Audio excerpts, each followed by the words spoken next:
My name is Morgan Ingram, and I'm 32 years old. 3 weeks ago, I sat at my sister's wedding reception while she stood at the microphone and told 150 people that I'm a single mother nobody wants. The whole room laughed. Not a cruel, roaring laugh, worse. That polite, nervous kind. The kind people give when they know something is wrong but don't want to be the one who stops it. Then my mom leaned over from the head table. Loud enough for every table to hear. She's a used product. My dad covered his mouth with his napkin. His shoulders were shaking. He was laughing. I sat there with a white cloth napkin twisted in my fists under the table, 150 pairs of eyes on me, and I did not cry. I refused. But what none of them expected, what nobody in that barn saw coming, was what the groom did next.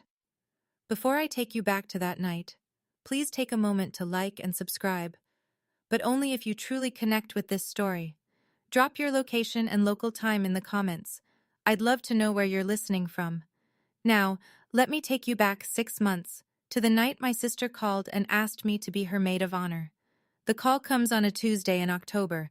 I'm folding Liam's school uniforms on my bed, the tiny khaki pants, the polo shirts I iron every Sunday, when my phone lights up. Vanessa, my little sister. She never calls unless she needs something or wants to tell me about something she just bought. Morgan, I have huge news.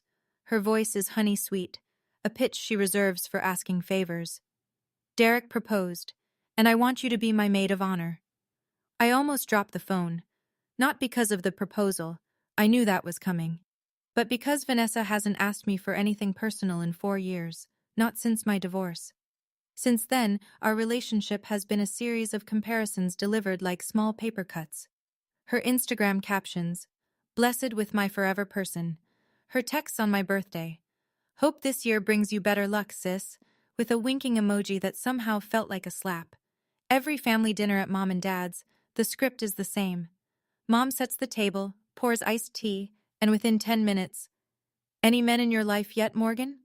Right there in front of Aunt Ruth, Uncle Dale, whoever else showed up. I smile. I say I'm focused on work and Liam. Mom sighs. Vanessa leans back in her chair and sips her wine like she's watching a show. That's sign number 1. The question that isn't really a question. It's a measurement. A public performance of my inadequacy, served alongside pot roast. But Liam, my 5-year-old, has been asking about the wedding since he overheard Vanessa on speakerphone 2 weeks ago. "Mommy, am I gonna see Grandma at the wedding?" His little face, all hope and gap-toothed grin. So I say yes. I should have known. When Vanessa invites you in, it's never about generosity. It's about positioning. For 6 months, I am the maid of honor in title and the unpaid wedding coordinator in practice. I confirm the florist. I chase RSVPs.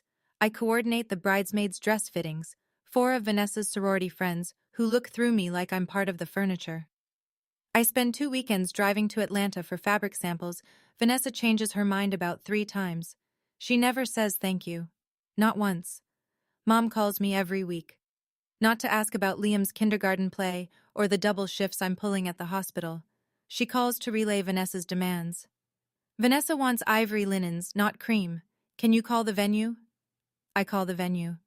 Vanessa thinks the font on the invitations is too thin. I call the printer. Then one evening I'm on the phone with Vanessa going over the seating chart, and I ask, "Do you want Liam as the ring bearer? He's been practicing walking in a straight line. He's so excited." Silence. Then, "I don't want a kid messing up the photos. Especially not one without a father in them."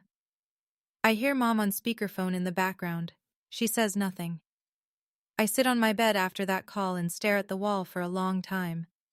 Liam is asleep in the next room, arms wrapped around his stuffed dinosaur, breathing steady and sweet. He didn't hear.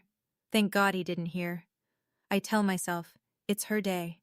Let it go. That night, I'm up until midnight hemming the bridesmaid dress Mom picked out. A washed-out sage that makes me look like I haven't slept in a year. I think that was the point.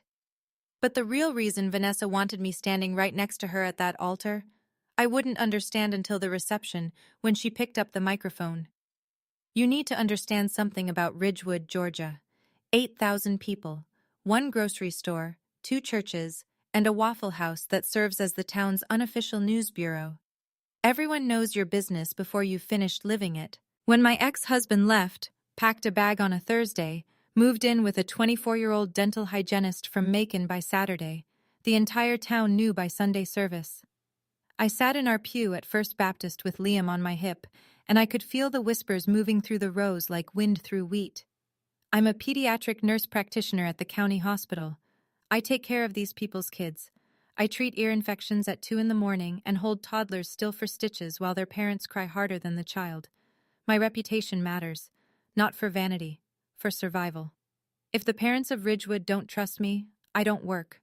Mom knows this, and she's spent 4 years making sure my divorce stays fresh in everyone's mind. Not with cruelty, no, that would be too honest. With pity, the worst kind. Pray for my Morgan, she says at Bible study. She's doing it all alone, bless her heart.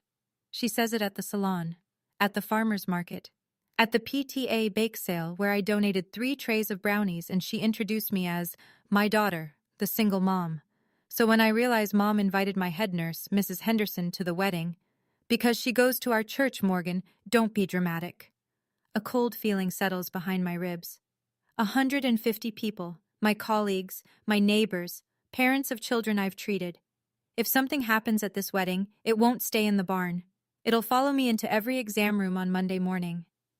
2 weeks before the wedding, Liam and I are eating mac and cheese at our kitchen table. He's got orange powder on his chin, and he's swinging his legs because they don't reach the floor yet. Mommy, how come Grandma never puts my picture on her fridge? I set down my fork. What do you mean, buddy? At Grandma's house, she's got pictures of Aunt Vanessa and Uncle Derek and that baby from next door, but not me. He's not upset. He's genuinely confused. Like he's trying to solve a math problem that doesn't make sense. And that's what guts me. He hasn't even learned to be hurt by it yet. He just wants to understand. I say something about Grandma being busy, about pictures getting shuffled around. He accepts it and goes back to his noodles. But I sit there with my hands in my lap, and I think about all the times I've swallowed, smiled, deflected. All the dinners where I laughed along when Mom asked about my love life. All the phone calls where I hemmed dresses and confirmed vendors and pretended the silence on the other end of the line after Vanessa's cruelty was just bad cell service. I'm not protecting peace. I'm teaching my son that this is normal, that you sit quietly while people who are supposed to love you remind you that you're less than. I made Liam a promise the day I held him in the hospital, red-faced and screaming and perfect. I said, I will never let anyone make you feel like you're not enough. But here I am, showing him exactly how to swallow it. I keep telling myself, just get through the wedding. One more event. Then I'll figure it out. Then I'll draw the line. Ridgewood doesn't give you time to figure things out quietly. The rehearsal dinner is at Mancini's, the only Italian place in town. Red-checked tablecloths, breadsticks in paper sleeves, Dean Martin playing on a speaker that crackles on the high notes. I walk in with Liam. He's wearing a little blue button-down I ironed this morning. He looks perfect. Mom meets us at the door. Her eyes go straight to Liam's shoes, his good sneakers, the cleanest pair he owns. Sweetie, I hope you didn't bring the boy in that outfit. People are watching. The boy, not Liam. The boy. I steer us to the table without answering. Vanessa is radiant at the head, white dress, hair blown out, Derek's arm around her chair. She's glowing the way brides glow when everything is going according to plan. At dinner, Mom works the table. She introduces Derek to every cousin and family friend with the same line. Self-made man, built his own firm, not like some people who couldn't hold on to what they had. She doesn't look at me when she says it. She doesn't have to. Derek's jaw tightens. I catch it. Nobody else does. After dinner, I'm walking Liam to the car when I hear voices from the hallway near the restrooms. Derek's voice, low and hard. Your mom called Morgan damaged goods tonight. That's not a joke, Vanessa. Vanessa's voice, bright and dismissive. She didn't mean it like that. Stop being so sensitive. I'm not being sensitive. I'm telling you. If this happens again tomorrow, I'm not staying quiet. It's my wedding, Derek. It's ours. I pull Liam away before they see me. His hand is small and warm in mine. He's humming a song from school. Derek walked away shaking his head. I should have paid attention to that look on his face. Because 24 hours later, he'd be the only person in that room willing to say what everyone was too afraid to. I'm standing in that hallway, holding my son's hand, hearing Derek argue with my sister about the way my own mother talks about me. And I remember thinking, is this what it's going to be tomorrow? 150 people watching my family remind me I'm not enough? Let me ask you, have you ever walked into a room knowing something bad was about to happen, but you went anyway because you couldn't let go of hope? Tell me in the comments. I read everyone. Wedding morning. I stand in front of my bathroom mirror in a robe, mascara wand in hand, and I give myself the same pep talk I give nervous parents at the hospital. You're going to be fine. Breathe. It's just one day. I drop Liam off at Aunt Ruth's hotel room. Ruth is my mother's older sister, 63, retired high school English teacher, silver bob, reading glasses on a chain around her neck. She's the only person in this family who's never made me feel like a project. She pulls me into a hug at the door, holds it a beat too long. You're stronger than you think, honey. Remember that tonight. I know, Aunt Ruth. No, I mean remember. I don't understand what she means. Not yet. At the bridal suite in the venue, a converted barn with whitewashed beams and Edison bulbs, Vanessa is surrounded by her 4 bridesmaids. They're in matching robes, drinking mimosas, taking selfies. I walk in and the conversation dips for half a second. One of them, Courtney, the maid of honor's unofficial understudy, glances at me with something that might be pity. Vanessa looks up from her phone. Oh, you made it. I thought you might bail. I'm your maid of honor, Vanessa. Right. She turns back to the mirror. I help her pin the veil. My fingers are steady. I step back and look at my sister, 28 years old, radiant, about to marry a good man. You look beautiful, Vanessa. She doesn't look at me. I know. On my way out, I pass Courtney's phone on the vanity, screen lit up. A group chat notification. Can't wait for the speech, lol. I tell myself it's nothing. Bridal party excitement. I tell myself a lot of things.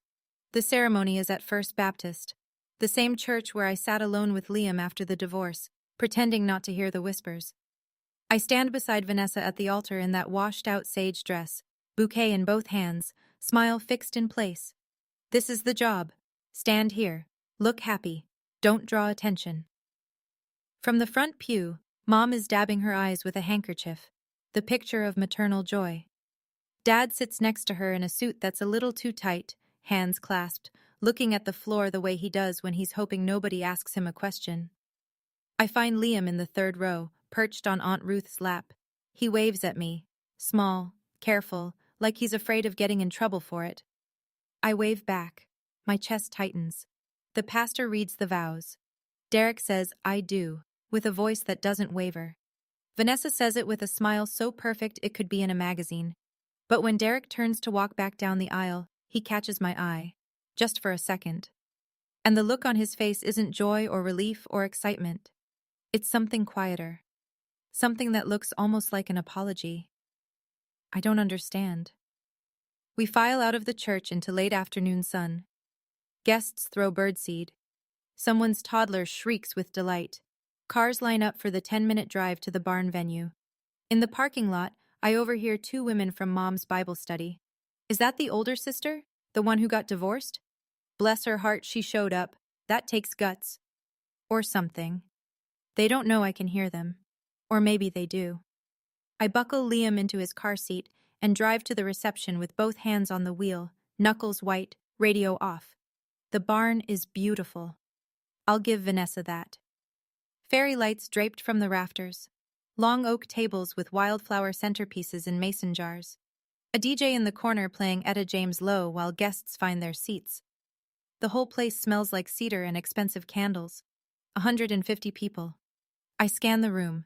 There's Mrs. Henderson from the hospital, in a floral dress, sitting with her husband at table 12. Mr. and Mrs. Purcell, their daughter Emily had pneumonia last spring, and I stayed on the phone with them until 2 a.m. The Rodriguezes from down the street. Half of Ridgewood, dressed up and waiting to eat prime rib and watch the Ingram family's golden child shine. I'm seated at the maid of honor spot, 3 feet from the speech podium. A microphone stands on the small wooden platform, black and waiting. At the head table, Vanessa is tucked into Derek's side, laughing with the best man. She keeps glancing at me. Quick looks.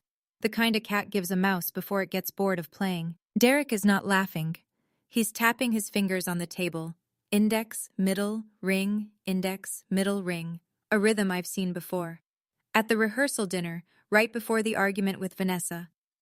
The best man gives his toast first. Something about Derek's college days, a fishing trip, a joke about his terrible cooking. The room laughs warmly. Easy, normal. Then the MC steps up to the podium. And now, a speech from the maid of honor, the bride's older sister, Morgan. I push my chair back, but before I can stand, Vanessa is already up, already moving, already reaching for the mic with her manicured hand. Actually, she says into the microphone, her smile wide and bright, I'd like to go first. The room settles. I sit back down. My hands find the napkin in my lap. Vanessa holds the microphone like she was born with one in her hand. I want to talk about my big sister tonight. She turns toward me, and the fairy lights catch the crystals on her veil. Every eye in the barn follows. Growing up, Morgan was the one everyone expected great things from. She pauses, lets it land. Straight A's, scholarships, the first Ingram to go to college. A few people nod. Mr. Purcell raises his glass. Mrs. Henderson smiles at me from table 12. I feel heat creeping up my neck, but I smile back, because that's what you do. Morgan was supposed to be the one who made it. Was. Past tense. I hear it. I don't think anyone else does yet. But life doesn't always go as planned, does it? Her voice shifts. Not louder. Sweeter. The kind of sweet that coats the edge of a blade. She tilts her head, and her smile stretches wider, and I feel the room tilt with it. At the family table, Aunt Ruth sets down her fork. She pulls Liam a little closer on her lap and stares at Mom. Mom is sitting up straight, chin lifted, hands folded, the exact posture she uses when she's watching something she approved of. Ruth leans toward Uncle Dale's wife beside her. I can't hear what she says, but I see her lips move. Later, Aunt Ruth will tell me what she whispered. I should have said something years ago. I think tonight I'll have to. Vanessa takes a breath. The DJ has killed the music completely now. 150 forks are down. So, when my sister's life went a little sideways, she pauses for effect, smiles at the crowd. A few nervous chuckles ripple through the room. She's not done. She's just warming up. Vanessa continues, and I watch Derek. He's sitting at the head table, napkin crumpled in his fist. His jaw is working. That small side-to-side motion people make when they're grinding their teeth without realizing it. I used to be jealous of Morgan, honestly. Vanessa's voice carries the confession like a gift to the audience, something vulnerable and charming. She was the smart one, the responsible one, the one Mom and Dad bragged about. She lets the past tense hang in the air again. I learn later, from Ruth, from Derek himself, what he was thinking in that chair. He was thinking about his mother, Ellen Callahan, a woman I never met. Ellen raised Derek alone after his father walked out on a Tuesday morning when Derek was 4. She worked the register at a hardware store during the day and cleaned office buildings at night. She didn't miss a single school play. She sewed Derek's prom vest from a pattern she found at Goodwill. She died of ovarian cancer when he was 19, 2 months before he got his first architecture internship. She never saw his name on a building. On the inside of Derek's wedding band, the one he put on 3 hours ago, there are 2 letters engraved, E.C. Ellen Callahan. Vanessa knows the story. She knows what his mother means to him. She chooses to keep going anyway. Morgan made choices, Vanessa says. Some good. Some, well. She holds up her hands, palms out, like a comedian delivering a punchline. A few guests laugh, louder this time. Derek puts his hand flat on the table, fingers spread, pressing down, the kind of gesture you make when you're keeping yourself in your chair. I'm watching his knuckles. They've gone white. But Vanessa isn't watching Derek. She's watching me. I used to envy my sister. Vanessa's voice drops into something almost tender. Almost. But now? She turns to face me fully. The microphone catches a faint pop as she brings it closer to her lips. I look at her and I think, I'm so grateful I waited for the right person. A pause. She looks at Derek, looks back at me. The barn is dead silent. Because my sister, my big sister Morgan, is a single mother. She lets those two words fill the room. Unwanted by anyone. She says it like a diagnosis. Clinical, pitying, worse than venom because it sounds like concern. A ripple of laughter moves through the tables. Not cruel, not exactly. It's the kind of laugh people give when they're uncomfortable and don't know what else to do. A few women cover their mouths. A few men look at their plates. But nobody speaks. Nobody stops it. I sit 3 feet from the podium and I feel every single one of those 150 gazes land on me like sunlight through a magnifying glass. My chest is burning. My vision narrows to a point. The white tablecloth in front of me, the condensation on my water glass, the napkin twisted so tight in my fists, the fabric might tear. I don't cry. I will not cry. I've been crying in private for 4 years. I will not give this room the satisfaction of watching me break in public. The DJ booth is dark. The fairy lights suddenly feel garish. The cedar and candle smell of the barn is cloying and thick.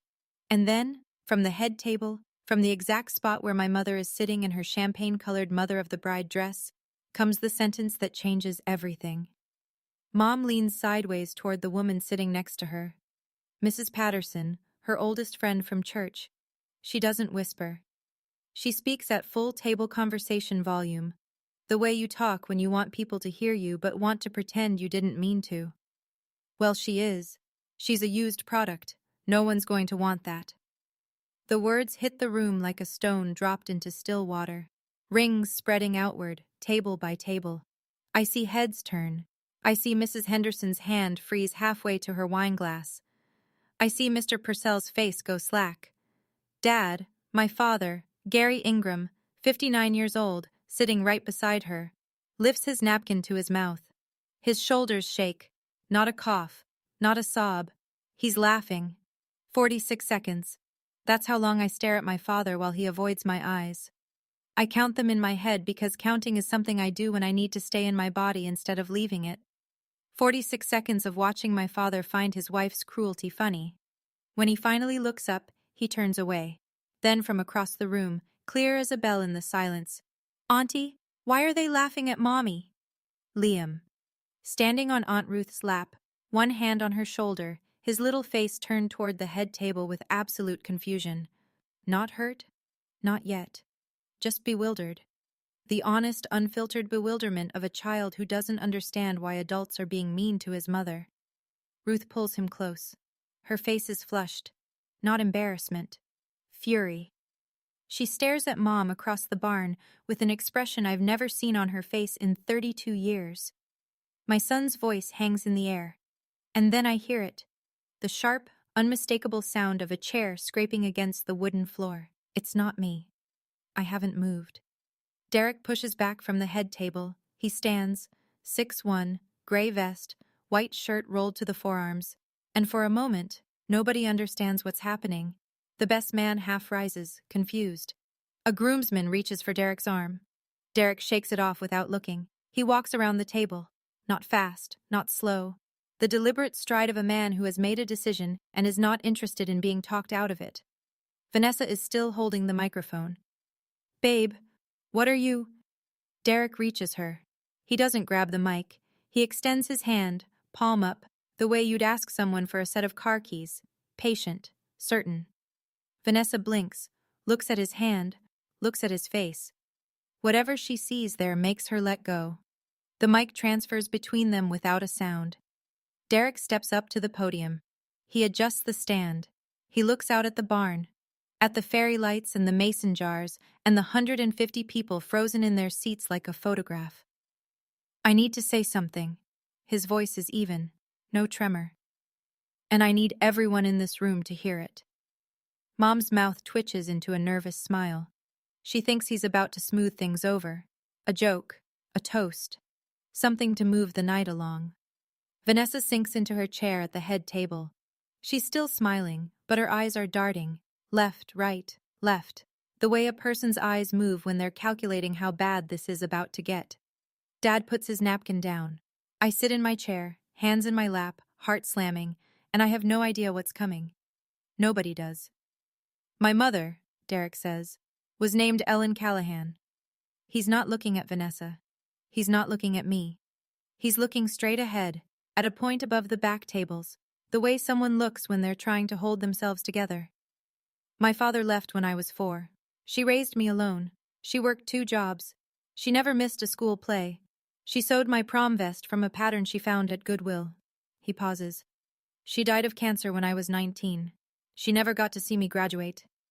The barn is so quiet I can hear the ice shifting in the water pitchers. She was a single mother. His voice doesn't crack, but it thickens. She was, by the definition used in this room tonight, a used product. He turns to Mom, looks her dead in the eyes. Mrs. Ingram, you just called every single mother in this room, including the woman who made me the man your daughter wanted to marry, a used product. Mom's champagne-colored dress suddenly looks too tight. Her hands are gripping the edge of the table. Her mouth opens. Nothing comes out. Derek turns to Vanessa. I told you last night. I told you this was my line. You chose to cross it. Vanessa's lips are trembling, not with remorse, with the specific kind of rage that comes from losing control of a script. Derek looks at me. Morgan, you have nothing to be ashamed of.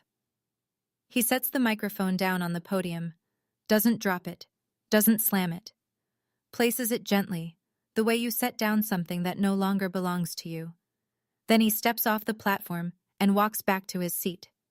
150 people. Not a cough, not a whisper.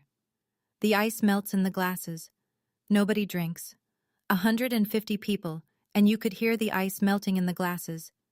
Derek just said what I'd been waiting 4 years for anyone, in my family to say. But here's the thing. He wasn't doing it for me. He was doing it for his mother. For every single mother who ever sat in a room and let people talk like that. If that moment hit you the way it hit me, let me know with a like. And stay with me, because the night wasn't over. The whispers start before Derek reaches his chair. They move through the barn like wind, table to table, low and electric. I see Mrs. Henderson lean toward her husband and shake her head. At table 9, a woman I recognize from the hospital waiting room, single mom, 2 kids, brings them in for every checkup right on schedule, is pressing a napkin to her eyes. Vanessa grabs Derek's arm as he sits. You just ruined my wedding. Her voice is a hiss, meant only for him, but in the rigid silence of that barn, it carries 3 tables deep. Derek doesn't lower his voice. No, you ruined it when you used your speech to humiliate your sister. Mom is on her feet. She smooths her dress, lifts her chin, and addresses the room with the exact tone she uses to manage the annual church bake sale. Everyone, please, let's move on. Time for the cake, I think. Her voice cracks on cake. Nobody moves toward the dessert table. I'm still sitting. My hands are still in my lap. The napkin is a wrung-out rope in my fists. My heartbeat is so loud in my own ears I can barely hear the whispers. Then I look across the room at Liam. He's on Aunt Ruth's hip now. His eyes are round and serious and locked on me. He raises one small hand and waves. It's okay, Mommy. 3 words from a 5-year-old, and something in my chest unlocks. Not breaks, unlocks. Like a door I've been leaning against for 4 years finally swinging open because I stopped pushing. I put the napkin down. I flatten my palms on the table, and I stand up. I don't go to the podium.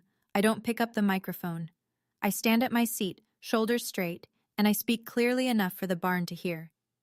I'm not going to make a scene. This is Vanessa's wedding, and I respect that. My voice sounds strange to me, calm and level, like someone else is using my mouth. The voice I use at 3 a.m. when I'm talking a panicked parent through a febrile seizure. But I want to say this once, clearly, so there's no misunderstanding. The barn is completely still. I am a single mother. I work 60 hours a week taking care of other people's children when they're sick and scared. I pay my own rent. I raise my son. I have never asked anyone in this family for a single dollar. I turn to my mother. She's standing behind her chair, gripping the back of it, knuckles matching the white linen. You can call me whatever you want, Mom, but my son is sitting right there. I point to Liam, still in Aunt Ruth's arms. and he just heard his grandmother call his mother a used product. Mom's mouth opens. I keep going. So this is the last time I sit at a table where my son learns that the women in his family believe a woman's value expires when her husband leaves. I look at Dad. He's staring at his plate. Fork and knife perfectly parallel. The posture of a man who has spent his whole life hoping the storm passes over him. And Dad, I saw you laugh. He doesn't look up. His shoulders curve inward, like he's trying to make himself smaller. I'm going to take my son home now. You won't need to worry about us at the next family dinner.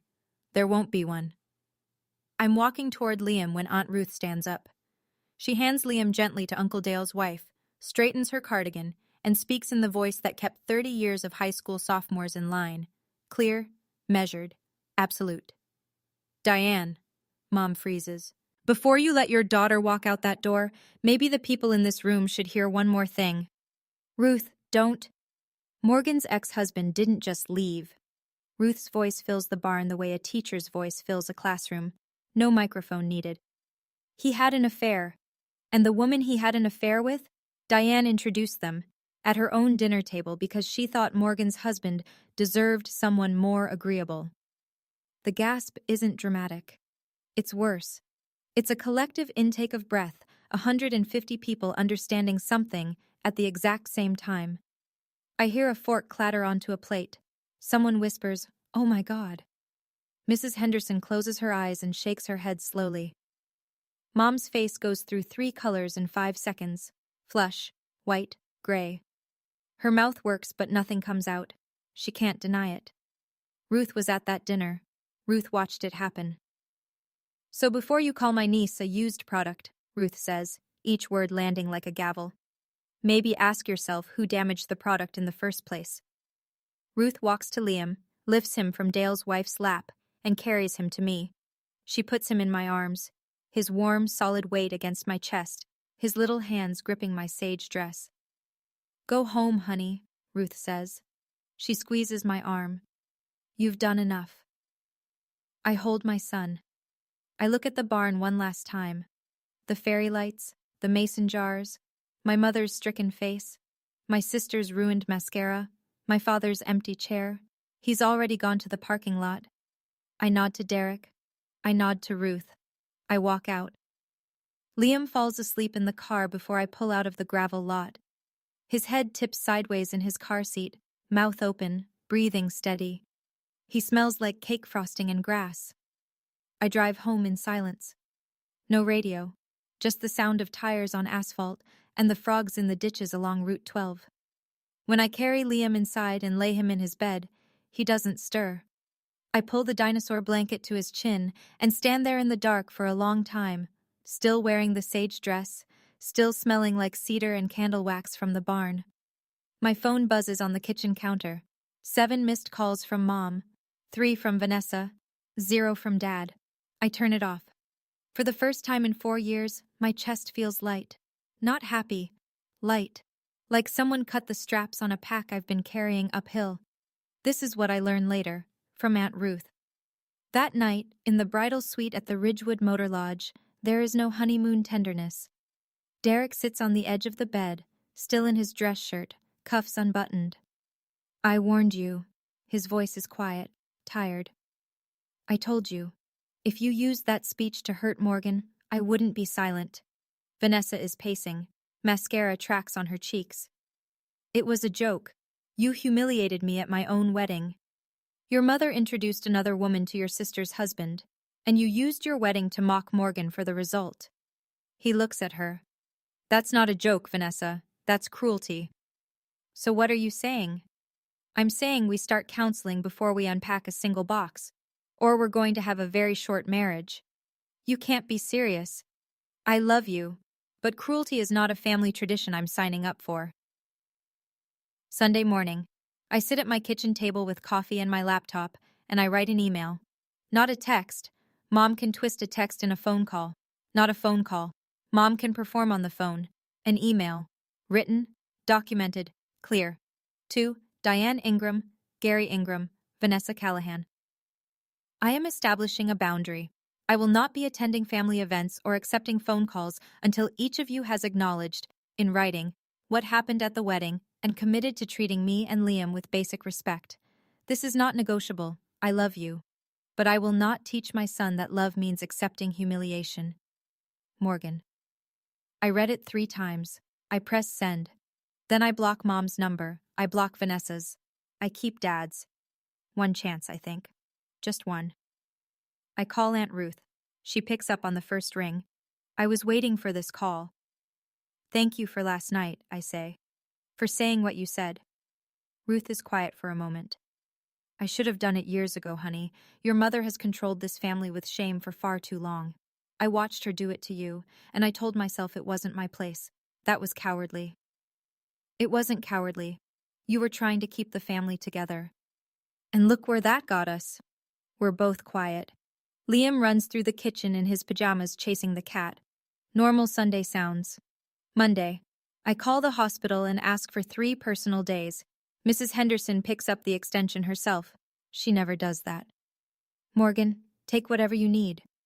Her voice is firm and kind, the way she talks to new nurses on their first hard shift. What I saw at that wedding, nobody deserves that. I say thank you. I hang up. I sit on my porch and watch the birds. Mom goes into damage control Monday morning. She calls Aunt Ruth first. You had no right to say that in front of everyone. Mom's voice, according to Ruth, is shaking. Not with remorse, but with the fury of a woman whose carefully curated image has been stripped in public. Ruth doesn't raise her voice. She doesn't have to. You had no right to destroy your daughter's marriage and then shame her for the wreckage, Diane. That's what I said. That's what happened, and 150 people heard it. Mom hangs up. By Wednesday, Mom tries her Sunday playbook, the one that's worked for 30 years in Ridgewood. She shows up at Bible study with fresh banana bread. She sits in her usual pew. She approaches Mrs. Carter, the head of the women's ministry, with her best, can you believe this family drama smile. Ruth has always been dramatic, Mom tells Mrs. Carter. Morgan's always been sensitive. You know how divorce makes people. Mrs. Carter, 68, grandmother of 4, veteran of every church committee since 1997, folds her hands. Diane, I think you should step back from the committee for a while. People are talking. Talking about what? About what you said, at the wedding, in front of everyone. The banana bread sits untouched on the fellowship table. Vanessa posts wedding photos on Instagram that afternoon. #blessed, #best day ever, #love of my life. The public comments are polite. The DMs, Ruth tells me later, are not. Vanessa, that speech was awful. Your mom really said that? Is Morgan okay? And Gary, my father, sits in his garage workshop with the door down. He doesn't go to Bible study. He doesn't call Mom's friends. He doesn't call me. He sits with his tools and his silence, doing what he's always done. Nothing. 2 weeks. That's how long it takes for the scaffolding of my mother's social life to crack. She loses the women's ministry chair. Not a dramatic vote. Mrs. Carter simply stops calling her about meetings. The phone doesn't ring. The group texts arrive without her number. Diane Ingram, who has organized the Christmas Bazaar for 11 years, isn't asked to organize anything. Her friends don't abandon her all at once. That would be too honest for Ridgewood. They just get busy. Oh, Diane, I'd love to have coffee, but my week is packed. Let's rain check lunch. I've been meaning to call. They haven't. They won't. Vanessa and Derek start counseling. Every Tuesday at 4. Vanessa sits across from a therapist in an office 40 minutes away, far enough from Ridgewood that nobody she knows will see her car in the lot. And for the first time in her life, she hears a question she can't charm her way past. Why did you need to humiliate your sister to feel good about your own wedding day? She doesn't have an answer. Not yet. And Gary, my father. A Tuesday night, 2 weeks and 1 day after the wedding. My phone buzzes. A text message. Not a call. A text. Because Gary Ingram has never known how to say hard things out loud. I'm sorry I laughed. I was a coward. I've been a coward your whole life. 12 words. I read them sitting on my porch in the dark, Liam asleep inside, crickets in the yard. I don't reply. Not tonight. I save the message. I set the phone face down on the railing. I sit there until the mosquitoes drive me inside. 3 days later, I'll know what to say. But not yet. Some things need time to be real before you respond to them. On a Thursday night, after Liam's bath and 2 readings of Goodnight Moon, I sit on my back porch with a glass of water and the silence of a house that belongs only to me. I'm not angry. That surprises me. I expected rage, the kind that keeps you up pacing, replaying, rehearsing arguments with people who aren't there. But what I feel is something quieter and older. It's grief. I didn't lose my mother at that wedding. I lost her 4 years ago, the day she called after the divorce and said, "You embarrassed this family." The wedding was just the night I stopped pretending otherwise. I think about Ellen Callahan, Derek's mother, a woman I'll never meet, who raised a son alone in a town that probably talked about her the same way Ridgewood talks about me. A woman who sewed prom vests and worked 2 jobs and died before she could see her boy's name on a building. Ellen sat in rooms like that barn, I'm sure of it. She heard the whispers. She smiled through the pity. And she raised a man who stood up in front of 150 people on the biggest day of his life and said, "My mother was not a used product. If Ellen could raise a man like that alone, I can raise Liam." I pick up my phone and reply to Dad's text. I don't write a speech. I don't explain my feelings. I write what I mean. Thank you for saying that, Dad. When you're ready to show it, not just say it, I'll be here. I press send. I set the phone down. I go inside and check on Liam. He's asleep with one arm thrown over his dinosaur, the nightlight making constellations on his ceiling. I close his door softly and go to bed. 3 weeks after the wedding, Derek calls. "Can I buy you a coffee? Just to talk. Broad daylight, public place." We meet at Cup and Saucer on Main Street, the cafe with the crooked awning and the best lemon muffins in the county. It's a Tuesday afternoon. 3 other tables are occupied. A retired couple, 2 high school girls with laptops, a man reading the newspaper. Derek is already there when I arrive, hands around a black coffee, still in his work clothes. "I'm not here to apologize for Vanessa," he says. "That's her job." "I know. I'm here because I want you to know, what I said at the wedding wasn't a performance. My mom is the reason I'm sitting here." And hearing someone use those words, he stops, looks at his cup. "I couldn't sit there." "You didn't have to do that. It was your wedding day." "That's exactly why I had to. If I can't stand up for what's right on the biggest day of my life, when will I?"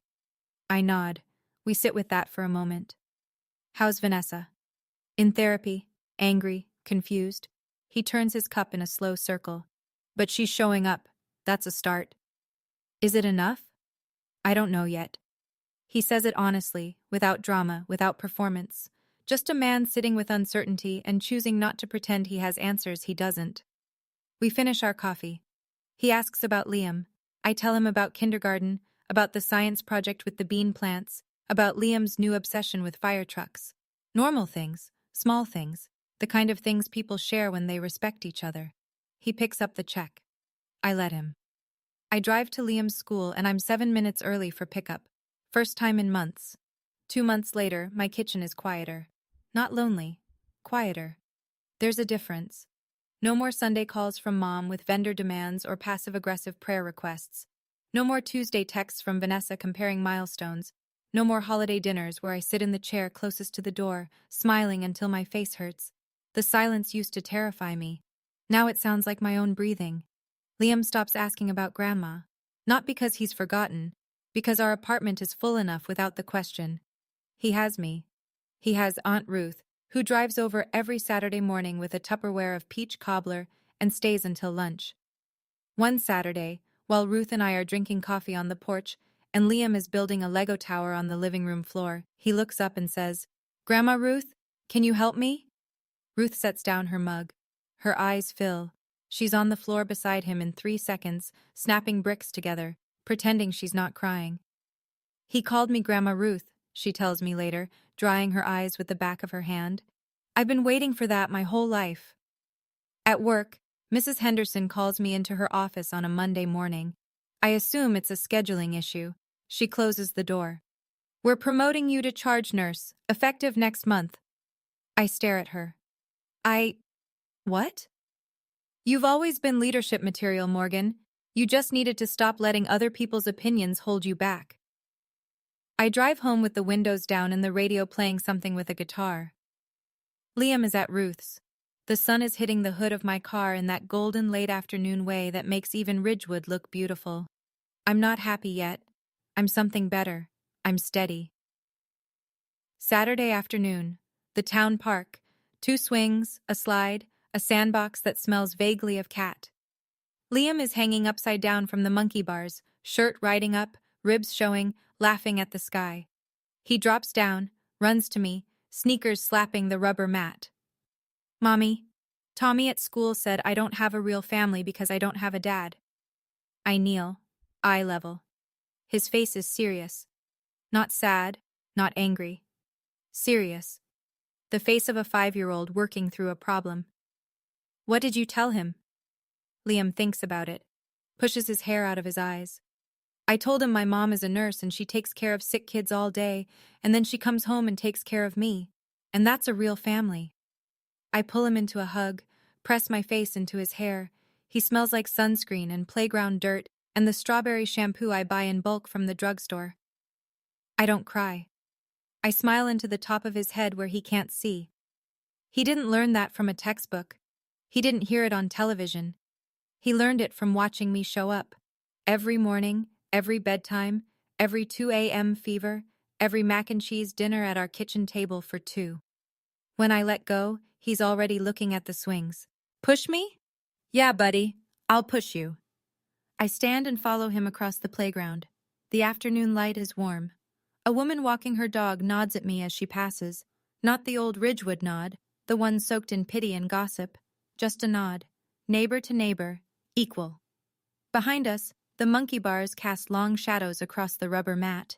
Liam climbs into the swing and holds on tight. Higher, Mommy. I've got you. I used to think boundaries meant losing people. Turns out boundaries just show you who was never really there. My mom hasn't apologized. She sends a card on Liam's birthday. No note inside, just her signature. I put it on the fridge for a day, then recycle it. Liam doesn't ask where it came from. Vanessa sent one text, 6 weeks after the wedding. You know I didn't mean it like that. I read it. I didn't respond. If she ever figures out what she meant, she knows where to find me. Dad texts once a week now. Short things. Hope you're well. Liam's school picture was nice. Got a good price on that furnace filter you mentioned. He's trying. Small, clumsy, insufficient trying. But it's the first time in 32 years my father has reached for me instead of away. So I'm watching. I haven't closed that door. Derek and Vanessa are still together, still in counseling. She doesn't call me. Derek and I exchanged one more coffee. Same cafe, same table, where he told me she cried in therapy for the first time. I don't know if they'll make it. But that's their story, not mine. And me? I go to work. I pick up my son. I sit on my porch with a glass of water, and I watch the fireflies come out over the yard, and I don't wonder anymore if I'm enough. Because a 5-year-old boy sat in a room full of adults who were laughing at his mother, and he didn't look away. He didn't cry. He just asked why. If my son can do that at 5, I can do anything. That's where the story ends. But if it resonated with you, I'd love to hear yours. If you sat through this whole story, thank you. That means more than you know. Now I have a question, and I want you to be honest. If you were sitting in that room and you heard someone call a mother a used product, would you have spoken up, or would you have stayed quiet? Drop a 1 in the comments if you would have spoken up. Drop a 2 if you're honest enough to admit you might have stayed silent.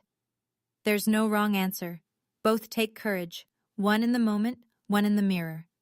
And if this story reminded you of someone who needs to hear it, a friend, a sister, a mother doing it alone, share it with them. Sometimes knowing you're not the only one is enough to keep going. More stories are waiting for you in the description below. I'll see you in the next one.